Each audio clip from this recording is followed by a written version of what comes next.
They called him the father of pots. It takes a certain kind of temperament to spend one's life digging around in the dirt, but eccentric Egyptologist Sir William Matthew Flinders Petrie understood how archaeology would henceforth and forever be defined: the study of pots. It was he who declared that the construction of the ancient past is best accomplished not by considering gigantic monuments left behind, but by piecing together the tiny remnants of broken earthenware, the unconsidered trifles. However, in the last decade of the 19th century, Petrie was destined to stumble upon something that, while previously unconsidered, was hardly a trifle. It would, in fact, write a whole new chapter in the contentious field of biblical archaeology. Who was this William Flinders Petrie? The grandson of the first person to map Australia, here was a fellow with exploration in his blood. A sickly child, his mother, a scholar in her own right, taught him Hebrew, Greek, and Latin. Though he lacked formal education, his father taught him surveying, which contributed to his later career as an archaeologist. As an 8-year-old boy, he overheard a family discussion of an archaeological dig of an ancient Roman villa on the Isle of Wight, and protested that the earth ought to be cleared away with care rather than roughly shoveled out. As an elderly man, he later wrote, "All that I have done since was there to begin with. So true it is that we can only develop what is born in the mind. I was already in archaeology by nature." By the time he was a teenager, he was surveying prehistoric sites in Britain, an impressive beginning of a career that would lead him to Egypt, where he made a triangulation survey of the pyramids at Giza. He later got to work excavating the fabled city of Luxor. Beyond the civilized regions of modern Egypt, past even the country palm groves, where a stranger is rarely seen, there stretches out to the Mediterranean a desolation of mud and swamp, impassable in winter, and only dried into an impalpable salt dust by the heat of midsummer. To tell land from water, to say where the mud ends and the lakes begin, requires a long experience. The flat expanse of level as the sea covered with slowly drying salt pools may be crossed for miles, with only the dreary changes of dust, black mud water, and a black mud again, which it is impossible to define as more land than water, or more water than land. The only objects which break the flatness of the barren horizon are the low mounds of the cities of the dead. These alone remain to show that this region was once a living land whose people prospered on the earth. It was in the funerary temple of the great pharaoh Merneptah that Petrie discovered an inscribed stone. Petrie was, of course, trying to uncover new evidence of ancient Egypt, but little did he know that what he had stumbled upon was nothing less than a milestone in biblical scholarship. Today, it resides in the Egyptian Museum in Cairo, but Petrie came upon it in the year 1896. Covered in ancient Egyptian hieroglyphic characters, the black granite stone slab called a stela stands over 7 feet tall. It celebrates Pharaoh Merneptah's triumphant campaigns of conquest. The gods Mut and Horus appear prominently, and 2 images of the god Ammon face outward to the pharaoh. Toward the end of the inscription, in the 24th line, we find a single staggering proclamation. Canaan has been plundered into every sort of woe. Ashkelon has been overcome. Gezer has been captured. Yanoam is made non-existent. Israel lies desolate. Its seed is no more. Dating to the 13th century BCE, the stela represents the oldest mention of the word Israel anywhere in the world outside of the Bible itself. The Merneptah stela is all the more important considering that scholars have long been prone to minimizing the biblical text. Something about the scholarly temperament is trained to question everything, and that's all the more true when it comes to a religious text. Casting doubt upon Holy Writ is something fashionable. Should hardly surprise us then that stories about the biblical patriarchs, about Moses, the great lawgiver, about Joshua and the conquest of the land of Canaan have come to be greeted with the same level of trust as Arthurian legend and the Knights of the Round Table. It all makes for a nice story, but don't take it too seriously. Many minimalists have not dared admit to the existence of a national or ethnic entity called Israel until at least the 9th century BCE. That would have been during the period of Israel's monarchy, when 2 squabbling kingdoms consisting of 10 tribes in the north and 2 in the south were locked in constant competition for political and military supremacy. There was no King David, so they tell us, and even the fabled King Solomon is only that, a fable. But if it isn't exactly possible to prove anything on the basis of a religious text like the Bible, what about a stone inscription from Egypt that may safely be dated 4 centuries older than modern conventional wisdom about when Israel as a people came to exist? If ever there were an archaeological smoking gun, the Merneptah stela is a serious contender. Nonetheless, the minimalist camp isn't about to take a stone slab like this one lying down. Meet Philip R. Davies, Professor Emeritus of Biblical Studies at the University of Sheffield, England. Serving as director for the Center of the Study of the Dead Sea Scrolls and publisher of Sheffield Academic Press, he became a leading advocate for the movement known as the Copenhagen School.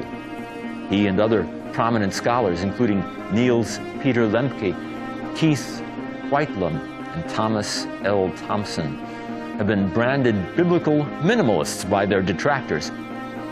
Then there's the acclaimed Israeli archaeologist, Israel Finkelstein, who also casts serious doubt on much of the biblical record of things. The claims of the minimalists are straightforward enough, that the Bible's version of history isn't supported by any archaeological evidence unearthed so far. In short, the Bible cannot be trusted as history. Biblical minimalists are fond of declaring that the Bible was written thousands of years after the events it describes. Some extreme minimalists go so far as to suggest that it may have been written by Greek-speaking Hellenistic Jews, perhaps as late as the first couple of centuries BCE. These later Israelites were supposed to have invented the myth of old Israel in order to justify themselves as its spiritual heirs. As with so many readers of the Bible, Davies began to doubt the historical validity of the text. He couldn't believe that over 3 million people, ancient Israelites, exited Egypt and crossed the Sinai Desert over a period of 40 years.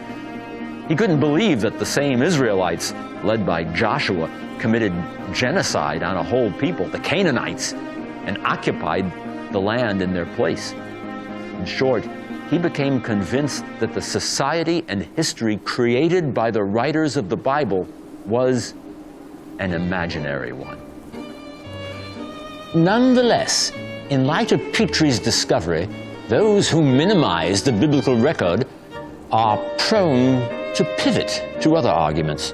For example, the Stela relates nothing about Israelites living in Egypt prior to the supposed Exodus. Finkelstein points out that the famed Stela provides nary a word, not a single clue that Israelites were ever in Egypt, nor does any other Egyptian hieroglyphic evidence. It refers instead to a settled group of people already dwelling in the land of Canaan. On the other hand, the Stela is perfectly consistent with the idea that a historical character named Moses led his people out of Egypt in the days of the great Pharaoh Ramses II, around the year 1280 BC. After 40 years of wandering, they would have entered Canaan under Joshua, around 1240, well in time for a subsequent pharaoh, Merneptah, to launch an attack and claim that this rebellious people were now desolate. The minimalists have no choice but to claim that the Israel of the Stela is not the same Israel that later came to thrive in the region, or that came to be identified with the Jewish people. Who then are Merneptah's Israel? Some other people in Canaan who just happen to have gone by the same name?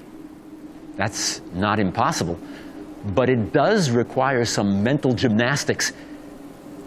It's also the predicament in which some archaeologists find themselves when they start with foregone conclusions. As another modern Israeli archaeologist, Amnon Ben-Tor, pointed out, the guiding principle of many is, if it's in the Bible, it must be wrong. But don't tell that to William Matthew Flinders Petrie, who never quite knew what he was looking for until he found it. We have to recognize that when it comes to finding hard archaeological evidence of historical characters who lived that long ago, even the likes of Moses, we're skating on proverbially thin ice.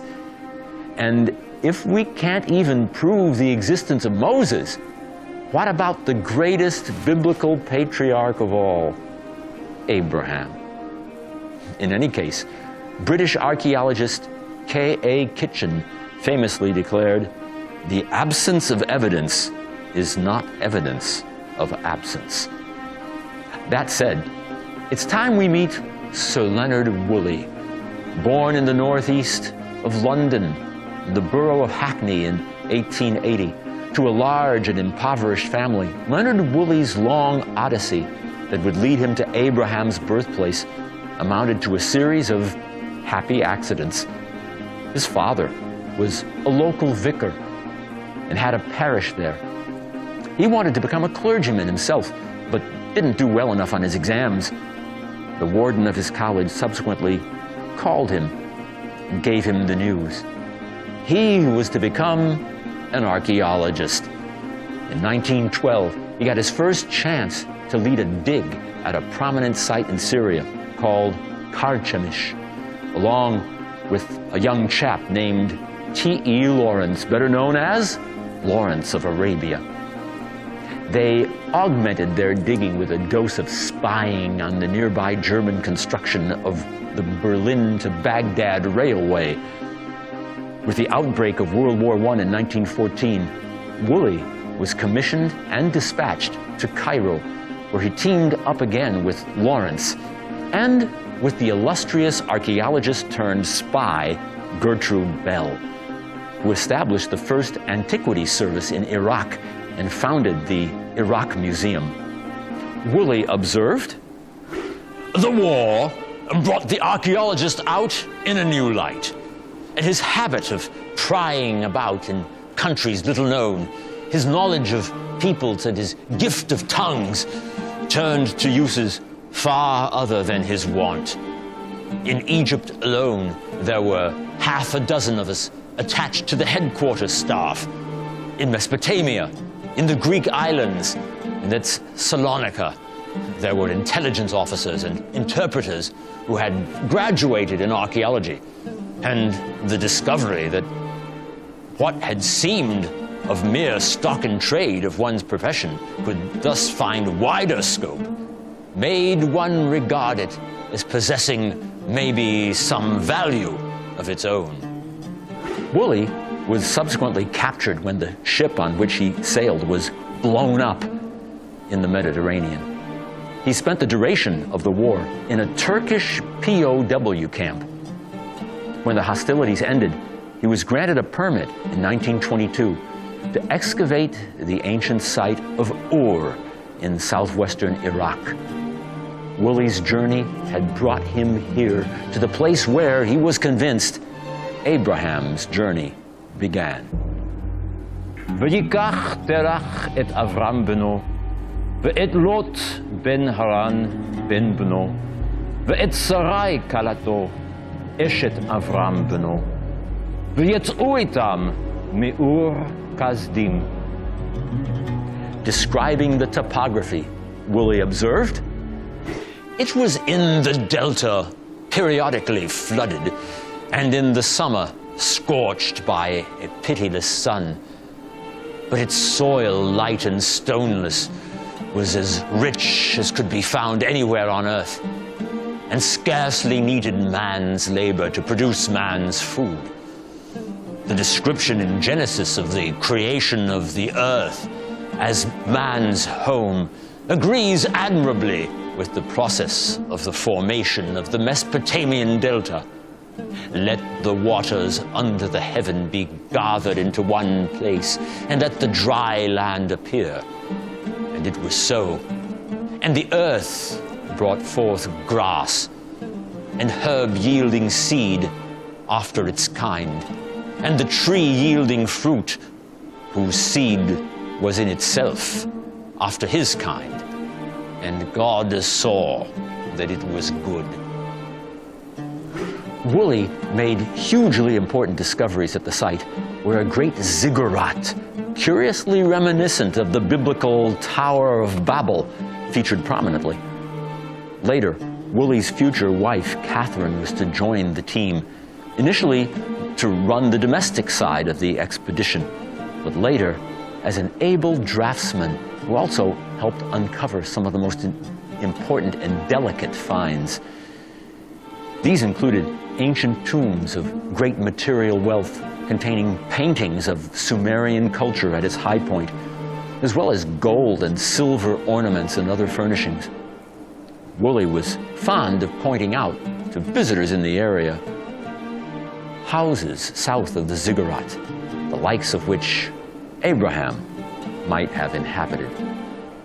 These houses are now dated to around 1800 BCE, exactly when Jewish tradition places the patriarch's birth. Woolley even suggested that flood stratum he found in the city might lay at the root of the story of Noah, perhaps a local inundation rather than a worldwide flood. The bottom line is that when place locations mentioned in the Bible match what we find in the archaeological record, we might well be onto something historical.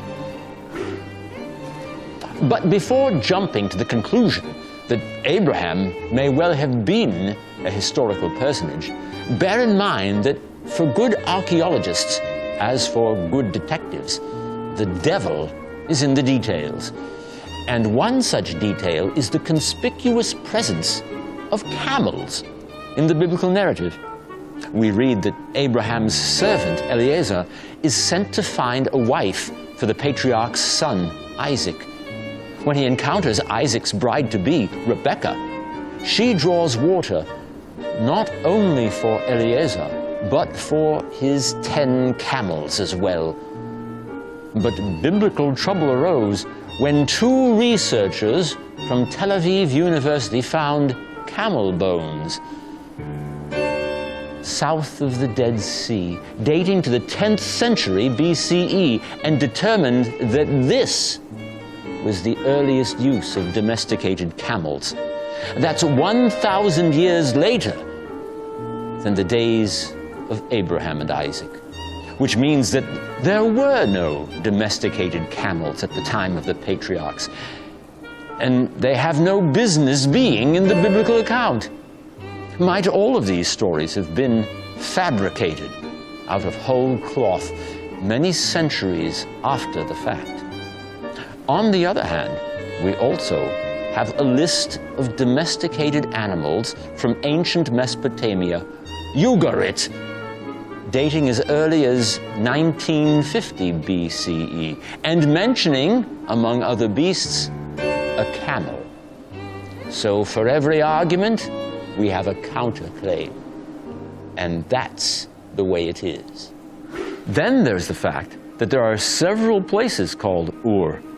The best evidence of today's archaeologists seems to indicate that the Ur of Abraham was in the same region as Haran in northern Mesopotamia, and not the famous Ur in southern Mesopotamia. There are, in fact, compelling reasons to place Ur of the Chaldees near Haran, identifying it with either Ura or Urfa. But even if Abraham came from one of these other locations, so what? Nothing has ever been uncovered to invalidate his existence. And the fact that such place names are accurate suggests that there might be more history here than our minimalist friends would care to admit. Indeed, the pastoral lifestyle of the patriarchs appears to many to mesh well with that of the Bedouin nomads, down to the present day, measuring wealth in terms of sheep and goats, clan conflicts with villagers over water wells, and disputes over grazing land. While this view of the biblical nomads has also been challenged, there is yet other circumstantial evidence that came to light with the discovery in 1933 of an ancient Sumerian city called Mari. It was inhabited from the 5th millennium BCE until 1759 BCE, when it was sacked by the Babylonian king Hammurabi. Some Bedouin tribesmen were digging in a mound for something to use as a gravestone when they stumbled upon a headless statue. The French, to whom Syria belonged in those days, dispatched archaeologists from the Louvre to begin excavating the site. In short order, they uncovered the ancient temple of Ishtar, along with more than 25,000 clay tablets inscribed with cuneiform lettering in ancient Akkadian. It was a veritable treasure trove bearing directly on the biblical record, since, for example, it mentions the biblical city of Nahor, referenced by the book of Genesis. There are also references to a group of nomads known in Akkadian as Habiru. Some have identified Abraham as one of these Habiru, a word that sounds curiously similar to Hebrew. They were semi-nomadic people, described elsewhere by Egyptian sources as wanderers or outcasts. They were shepherds, agriculturalists, stonecutters, and soldiers. They might also be understood as guerrilla warriors, a kind of ancient militia who rose up as needed. In the ancient Egyptian Amarna tablets, they are called Apiru. The so-called father of biblical archaeology, William Foxwell Albright, also took notice. Born to Methodist missionaries in Coquimbo, Chile, in 1891, he overcame the physical limitations of severe nearsightedness and a crippled left hand, mangled by a farm machine in his early childhood. When he was 10 years old, his parents bought him his most cherished possession, the recently published History of Babylonia and Assyria. That 2-volume work would launch him on his lifelong journey of ancient discoveries. More than anyone else, it was Albright who pioneered the movement that would bring the science of archaeology to bear on the study of the biblical world. He observed, We read in the tablets of Ugarit that escaped slaves had been accustomed to find asylum with the Apiru, preferably on the other side of the border between the Hittite Empire proper and the vassal state of Ugarit. This practice was explicitly forbidden, and runaway slaves had to be extradited. We find constant complaints in the Amarna tablets about Apiru raids in both Syria and Palestine, as well as about intrigues of Canaanite rulers with the Apiru. A Palestinian ruler distinguishes clearly between 3 groups: Apiru, robbers or Habatu, and Bedouin or Sutu. In other words, a clear distinction was drawn in this period, at least in Palestine and Syria, between Apiru and Bedouin on the one hand, and robber bands on the other. The Apiru might rob, and so might the Bedouin. On the other hand, robbery was usually sporadic among the Apiru, and they were much less nomadic than the Bedouin.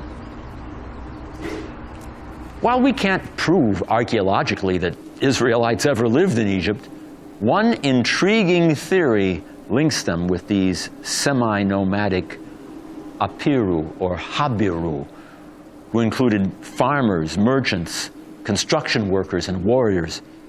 This theory, too, has its deficits, since the term seems to describe a social class rather than an ethnic group. In any case, the book of Genesis relates that Isaac's son Joseph was sold by his brothers into slavery in Egypt, only to rise to become the Pharaoh's most trusted advisor. Joseph ultimately saves his wayward brothers, who end up in Egypt themselves in search of food during a famine.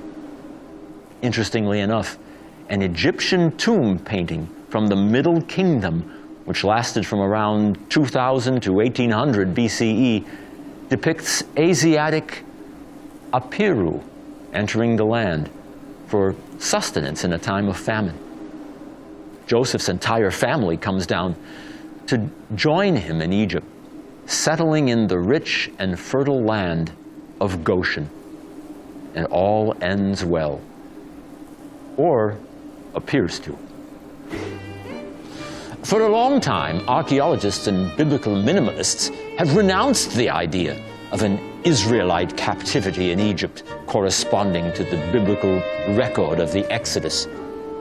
Countering this, we have the relatively recent unearthing of Israelite-style four-room homes found among Medinet Habu, opposite Luxor in Egypt, near the remains of the temple of Ai and Horemheb. These may be compared to the many homes that have been found in excavations in the land of Israel, given the distinct similarities of pattern and function. In other words, they are not Egyptian at all in design. And this is an important discovery by which archaeology begins corroborating the evidence of the biblical record yet again. And although the timeline doesn't seem entirely to match, this is a great moment for those who, like William Foxwell Albright, value the science of archaeology while appreciating the historicity of the biblical record. While the Bible suggests that the Hebrews peacefully coexisted with the Egyptians for a good 2 centuries, if the Habiru theory holds any water, they may actually have been employed as an integral component in the defense of Egypt, protecting it from the Canaanite menace to the north. That's why the Bible takes pains to point out that they settle in the northern Nile Delta area, the land of Goshen. Some speculate that this mercenary army is only about 1,000 strong, significantly less than the hundreds of thousands of biblical tradition. But they are significant enough to trouble what the Bible calls a Pharaoh who did not know about Joseph. The reference might conceivably be to Seti I, who ruled from 1294 to 1279 BCE, and who became concerned about the growing power of this Hebrew horde, declaring, Hine am bnei Yisrael rav ve'atzum mimenu. Hava nitchakma lo pen yirbe. V'haya ki tikra'ena milchama. V'nosaf gam hu al sonenu. V'nilcham banu. V'ala min ha'aretz. he decides that the best course is to set them to work building fortifications and city walls. In point of fact, we're not really sure what this slavery amounted to. The traditional idea that vast throngs of Hebrews wearing shackles labor under the cruel whips of their taskmasters is undoubtedly a stretch. But by contrast, while standard English translations tell us they are slaves, the actual Hebrew word is avadim, meaning laborers, perhaps corvée laborers or day laborers. While minimalists continue to argue for a late date of composition of the biblical accounts, the 7th century BCE or later, allowing none of this to be read as history, others, such as Israeli archaeologist Amichai Mazar, note that details in the Bible's narrative coincide well with what archaeology tells us about those ancient days.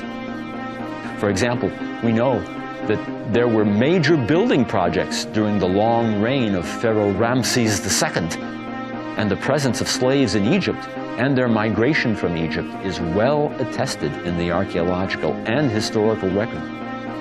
Might the laborers or avadim of the biblical account have found themselves working on the building projects of Pharaoh Ramses II? The Hebrews, according to this theory, aren't owned in the way we imagine slaves in bondage. Rather, their servitude consists only in the dispensation of their labor. Hindsight being 20/20, it must have seemed to the editors of the Bible that entering into the Pharaoh's employ, however it came about, was a grievous form of bondage.